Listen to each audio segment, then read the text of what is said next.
যাত্রীদের উপর এই ঈদ উপলক্ষে ভাড়া বাড়া অথবা অতিরিক্ত কোনো কিছু চাপিয়ে দেওয়ার কোনো সুযোগ কারো থাকছে না। আমরা এটা কঠোরভাবে মনিটরিং করছি। যাত্রীদের উপর কোনো কিছু আপাতত বর্তাচ্ছে না। আমরা এটাকে আরো একটু বিচার বিশ্লেষণ করে কিভাবে অ্যাকোমোডেট এবং অ্যাডজাস্ট করা যায় সেটা বলবো। এখন আমাদের ট্রেনের যতটুকু সক্ষমতা আছে, যতগুলি কোচ আছে, যে লোকবল আছে, সেটা দিয়ে সর্বাত্মক যে সেবাটা নিশ্চিত করা যায় সেজন্য কাজ চলছে। এবং আমি মনে করছি, আমি গতকালকে ট্রেনে গিয়ে কটকপুর স্টেশনে গিয়েছিলাম, সেখানে গিয়ে যে ব্যবস্থাপনাটা আমি দেখেছি অব্যাহত রাখতে বলেছি, সন্তোষজনক। এবং সেখানে সাংবাদিকরাও ছিলেন, তারাও সন্তোষ প্রকাশ করেছেন। খুব বেশি ব্যত্যয় তারা দেখেননি। কিছু ডিজায়ার যাত্রীর আছে, ওটাকে আমরা আমলে নিয়েছি, রেসপেক্ট করি। নিশ্চয়ই সেগুলি আমরা পর্যায়ক্রমে প্রতিষ্ঠিত করবেন। জ্বালানি সরবরাহ পর্যাপ্ত নিশ্চিত করা হবে পাবলিক পরিবহনে, এবং সেটা আমি মনে করছি যে আগামীকাল থেকেই কার্যকর ইনশাল্লাহ হতে যাচ্ছে। এবং সেটাকে কেন্দ্র করে যাতে কোনো বিশৃঙ্খলা না হয়, ভাড়া বাড়ানো না হয়, অগ্রিম টিকিট যাতে ফেরত দেওয়া না হয়, সে ব্যাপারে আমাদের নির্দেশনা ছিল। আমি যতটুকু সর্বশেষ জেনেছি সেটা কার্যকর হচ্ছে এবং কার্যকর আছে। ভাড়া এখনো পর্যন্ত বাড়েনি, বাড়ার সুযোগও নেই। আবার অগ্রিম টিকিট ফেরত দেওয়ার একটা চেষ্টা ইতিমধ্যে হয়েছিল, জ্বালানির সংকটকে কেন্দ্র করে।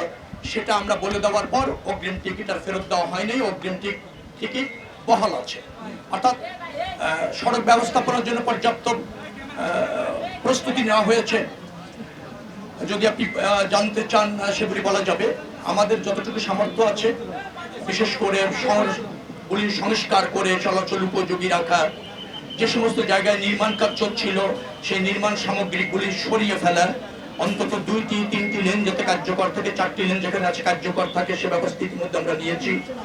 আমরা ধরেন যে সমস্ত পাম্প আছে মহাসড়কে, সে সমস্ত পাম্প আগামী ঈদের আগে 7 দিন, ঈদের পরে 5 দিন 24 ঘন্টা খোলা থাকবে, সেটাও আমরা নিশ্চিত করেছি।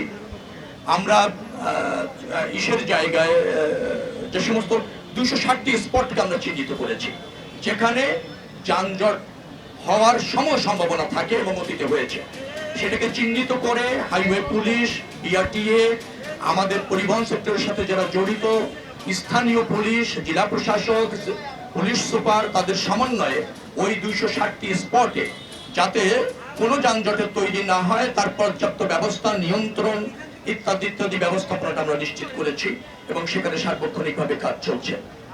তো সবকিছু মিলিয়ে আমাদের কাছে মনে হচ্ছে যে আমরা একটা ভালোই যাত্রা, জনবান্ধব করতে চাই, স্বস্তির যাত্রা, আরামদায়ক ভ্রমণ, নির্দিষ্ট সময়ে যাত্রীরা যাতে গন্তব্যে পৌঁছাতে পারে, বাড়িতে পৌঁছাতে পারে, উদ্বিগ্ন না হয়, ঘন্টার পর ঘন্টা সড়কে যাতে আটকে না পড়ে, সেটার জন্য সরকারের মনোযোগ রয়েছে, সর্বাত্মক মনোযোগ রয়েছে, প্রধানমন্ত্রীর নির্দেশ রয়েছে এবং এর সাথে যারা স্টেক হোল্ডার জড়িত আছে তাদের সবাইকে নিয়ে সমন্বিতভাবে আমরা কাজ করছি।